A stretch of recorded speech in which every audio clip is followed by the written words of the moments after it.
Alice. I was Alice in Wonderland. I-chan opened her speech at a ghost story meeting organized by the circle as soon as it was her turn to speak. I is a little bit of a radio wave girl, with a cute face, but she is the type of girl who attracts unwanted ill will and ridicule. However, I-chan herself seemed to be unconcerned about such things, always smiling and laughing. The first thing that comes to mind is the fact that the two of them have been in the same room together for a long time, and they are both in the same room together. The first thing that comes to my mind is that you are not the only one who has a problem with this. The one that makes things look really big. I said, oh, there is such a thing as Alice in Wonderland syndrome, I believe. But what if we talk about a disease at a ghost story meeting? I'm not looking for that kind of scare. The tactless way in which he looked through the content of the conversation and made fun of it caused the air to go blank for a moment. But that air didn't last long when I said, haha, that's not the kind of story.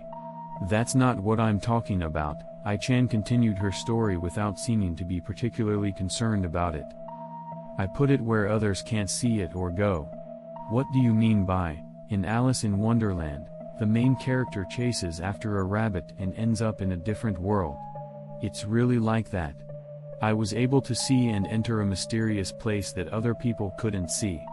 The way she told the story was so different from any other ghost story she had ever told, that even those who had been joking about I-chan earlier kept their mouths shut.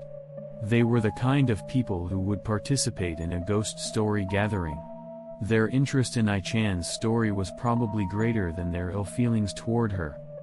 The first time was when I was in kindergarten. There was a playground-like room that everyone could use, and I found a staircase in the corner. There shouldn't have been stairs there, but I was just a kid at the time. But I was a child at the time, so I went down the stairs out of curiosity. Well, a kindergartner would go down the stairs, then I went downstairs and found a normal room. I was the only one who had a ball or a beanbag, and there were a few other kids playing with them. Looking back now, I don't know any of them. I, who was an active child, played there for a while and then returned to her former room. The next day, and the day after that, there was a staircase there, and every day she would go down it and play in the room. But those days came to an abrupt end. One day, I invited a girl I was good friends with to come down there. But she couldn't see the stairs anywhere. That was the first time I realized that I was the only one who could see the stairs, but when I looked at her, she couldn't see them either. I had been able to see it just a moment ago. So I never saw the staircase or the room again. No one could speak. But I have been to many other places since then that other people can't see. Next to the house was supposed to be a vacant lot overgrown with weeds, but sometimes I could see a big house there. The sister who came out of the house invited me to go inside, and each time I was treated to delicious snacks that I had never seen before. When I told my mother about it later, she scolded me for not entering the vacant house, but she did not believe any of my sister's stories. When I went to a festival at a shrine, I saw people walking to the back of the grounds, so I followed them. There were also food stalls and dances there, and everyone around me was wearing some kind of mask. I didn't have any money, so I went back to get some from my parents, who told me that there were no stalls in the back of the shrine grounds. I went back there again with my mother's hand, and there was not a single person there. I also told me about several other strange spaces. A ladder under the bed in the hospital room, a square behind the ossuary, and a triangular room accessible through a door at the back of the closet. Some of them became invisible when she talked about them, while others remained visible even after she talked about them. However, it seems that I's time as Alice in Wonderland was not so long. She told us, I was able to see things when I turned 10 years old, but I stopped seeing things when I turned 10. I remember being quite disappointed when all the secret playgrounds disappeared. Hey, but come on, didn't you make a scene by going in and out of such a place so often? To people around you, I think it looks like I-chan suddenly disappeared. I was fine. I guess time passes differently there than it does here. According to I, even though she spent a long time playing in this mysterious place, when she left, She found that no time had passed at all. In most cases, she says, she would stay for an hour or so, only to return and find that only a few minutes had passed when she looked at the clock. It's amazing, she says. That's amazing. It's an invincible secret base. It's great for kids to be able to play all the time and no one complains. Time is the biggest enemy of children in their prime. No matter how much they still want to play, they have to return home after dark, and if they disobey the rules, they will get a slap on the wrist from their parents. Although there are disadvantages to not being able to bring friends along, Mystery Space may indeed be a paradise for a child as determined as I-chan. However, I gently denied this. Haha. But I've never been in there that long.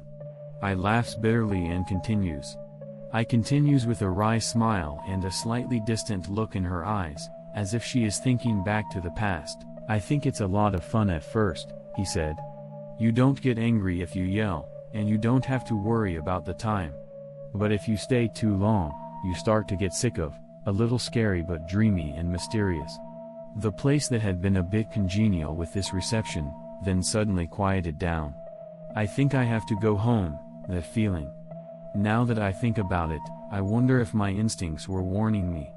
I thought to myself, warning? You won't be able to go home. I'm not sure if it was a warning or not, but it was a warning. The members of the circle belatedly understood that this was a story that was appropriate for a ghost story session. I's story ended when I got a nice chill down my spine, and we moved on to the next story, which also ended and the ghost story session went on without a hitch. Since this was not a gathering of ghost storytellers with a clear goal in mind like the Hyakumonogatari, it naturally came to an end when the members began to get tired of it. The meeting came to an end when we had run out of material and the reactions to the stories had become vague. The next day, I-chan stopped coming to the circle. Since I-chan had a tendency to be a little careless about her surroundings, we all assumed that she was probably in a rush because she had forgotten to submit an assignment or something, but we learned that we were wrong when we received a notice from the university asking for information. The day after the ghost story meeting, she left home to go to school and has been missing ever since. Unfortunately, no one around them had heard anything from her, nor did they have any idea where she was going. However, the sensational disappearance of a beautiful girl from the same circle prompted them to start gossiping about her in an inappropriate and condescending manner.